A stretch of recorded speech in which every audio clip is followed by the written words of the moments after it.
బంగారు బొమ్మ నీ అనురాగం నాకు సొంతమా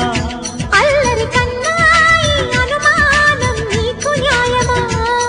ఇది కరగని కలానుకోనా కల కాదని ఎదురుగా ఉన్నా ఒళ్ళో ఇలా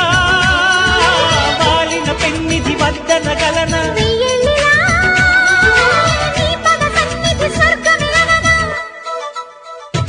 బంగారు బొమ్మ నీ అనురాగం నాకు సొంతమా అల్లరి కన్నాయి అనుమానం నీకు న్యాయమా